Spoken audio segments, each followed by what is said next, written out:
విశాఖపట్నంలో వేల కోట్ల విలువైన భూముల్ని పైసాలకు చొప్పున రాష్ట్ర ప్రభుత్వం ప్రైవేట్ సంస్థలకు అప్పగిస్తుంది. ఈ అంశం కేవలం విశాఖపట్నానికే పరిమితమవుతుందా?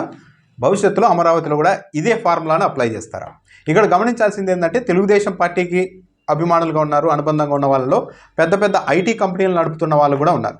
వేల కోట్ల రూపాయల పెట్టుబడులు పెట్టే సామర్థ్యం ఉన్న వాళ్ళు ఉన్నారు. కానీ విశాఖపట్నంలో అలాంటి వాళ్ళకు భూములు కాకుండా కేవలం ఊరు పేరు లేని మామూలు ఒక సాఫ్ట్వేర్ ఉద్యోగం చేసుకునే వాళ్ళని ఎక్కడో ఒక చిన్న ఫ్లాట్లో ఒక చిన్న కంపెనీ రిజిస్ట్రేషన్ 2 నెలల క్రితం చేస్తే వెంటనే దానికి 3,000 కోట్ల రూపాయల విలువైన 60 ఎకరాలు విశాఖపట్నంలో కేటాయించేందుకు సిద్ధమయ్యారు. ఇలా ఎందుకు సిద్ధమయ్యారు? ప్రముఖ కంపెనీలు వస్తాయని చెబుతూనే టీసీఎస్ను ముందు పెట్టి ఇలా ఊరు పేరు లేని సంస్థలకు ఇన్ని వేల కోట్ల రూపాయల విలువైన భూమిని ఎందుకు ఇస్తున్నారంటే ఇది తప్పనిసరిగా ఎవరో ప్రభుత్వ పెద్దలకు సంబంధించిన కనుసన్నల్లోనే నడుస్తోంది.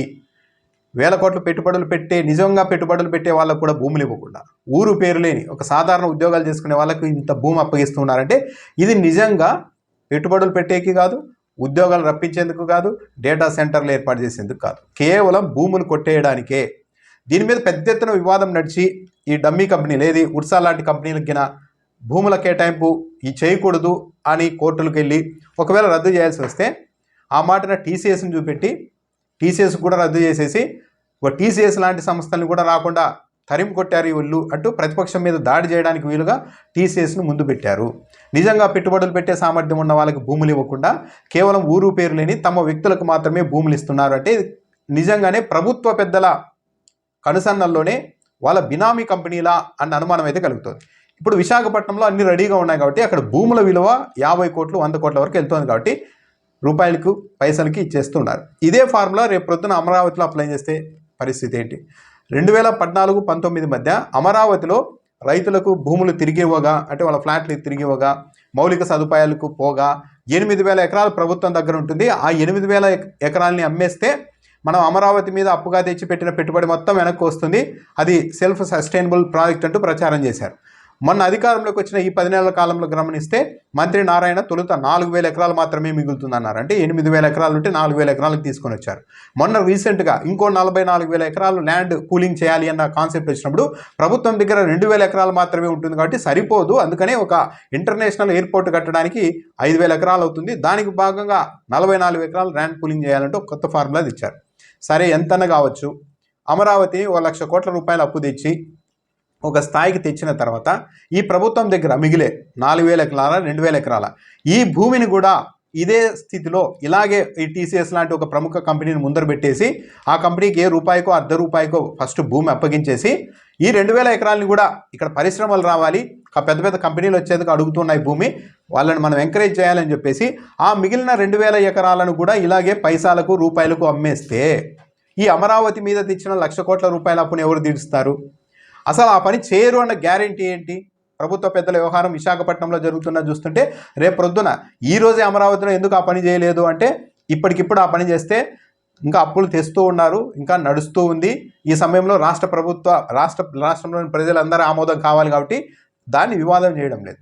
ఎప్పుడైతే అమరావతికి 1,00,000 కోట్ల రూపాయలు దాదాపు అప్పు తెచ్చి నిర్మాణం ఒక స్థాయికి వచ్చిన తర్వాత ఇంకా భయం లేదు, దీన్ని ఎవరు కదిలించలేరు అనుకున్న తర్వాత ప్రభుత్వం చేతిలో ఉన్న ఆ 2,000 4,000 ఎకరాల భూమిని ఇలాగే తమకు కావాల్సిన వాళ్ళకి కంపెనీల పేరుతో ₹1 కట్టబెట్టరన్న గ్యారెంటీ ఏంటి? అలా కట్టబెడితే అప్పుడు ఆ 1,00,000 కోట్ల రూపాయల అప్పును ఎవరు మోస్తారు?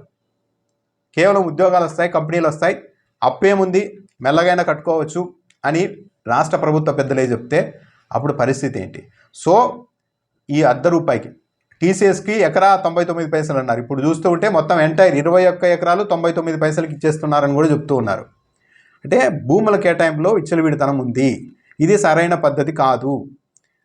టీసీఎస్కి అయితే ఇవ్వాల్సిందే, అదొక యాంకర్ కంపెనీలా ఉపయోగపడుతుంది, అనేక పెట్టుబడులను ఆకర్షిస్తుందని చెప్పారు. కానీ ఊరు పేరు లేని ఉర్సా సంస్థకు అప్పుడే 60 ఎకరాలు ఇవ్వడం ఏంటి? టీసీఎస్కి 21 ఎకరాలు ఇచ్చేసి ఉర్సాకు 60 ఎకరాలు ఇచ్చేశారు అంటే ఇదంతా పెద్ద గోల్మాల్ జరుగుతోంది. వేల కోట్ల రూపాయల విలువైన భూముల్ని ప్రైవేట్ వ్యక్తులు తమకు కావాల్సిన వ్యక్తులకు కొల్లగొట్టి ఇచ్చేందుకు ప్రభుత్వ పెద్దలే ఇవంతా దగ్గరుండి మరీ చేస్తున్నారన్న అనుమానాలు అయితే వ్యక్తమవుతున్నాయి. రేపు ప్రొద్దున ఇదే ఫార్ములాను అమరావతి నిర్మాణం ఒక కొలిక్కి వచ్చిన తర్వాత ఆ మిగులు భూముల మీద కూడా ఇలాంటి ఫార్ములాని అప్లై చేస్తే రాష్ట్ర ప్రభుత్వం మీద అప్పు మిగులుతుంది. ఆ అమరావతి ఆ భూములు అమ్మేస్తే అప్పు తీరుతుంది అనుకుంటున్న ఆ భూములన్నీ కావలసిన వాళ్ళ ప్రైవేట్ వ్యక్తుల చేతిలోనికి వెళ్తుంది. అంటే ఈ ఫార్ములాను సమర్థించకూడదు. ఇది చాలా ఒక రకంగా అతిపెద్ద భూ కుంభకోణాలకు దారితీసే ఫార్ములా ఇది. దీన్ని ఖండించాలి. వేల కోట్ల రూపాయల వేల కోట్లు ఏటా లాభాలు ఆశిస్తున్న కంపెనీలకి అసలు పావలాకు ₹1 99 పైసలు భూములు ఇవ్వాల్సిన అవసరం ఏంటి? సరే టీసీఎస్కి ఇచ్చారు కావాలని. ఇంకా ఇక్కడ గమనించాల్సింది ఏంటంటే 2014-19 మధ్య కొన్ని కంపెనీలు మేము విశాఖపట్నంలో ఐటీ కంపెనీలు ఏర్పాటు చేస్తామని వస్తే, విశాఖలో వద్దు మీరు విజయవాడ పరిసర ప్రాంతాల్లో ఏర్పాటు చేయండి, అమరావతిలో ఏర్పాటు చేయండి అని చెప్పారు.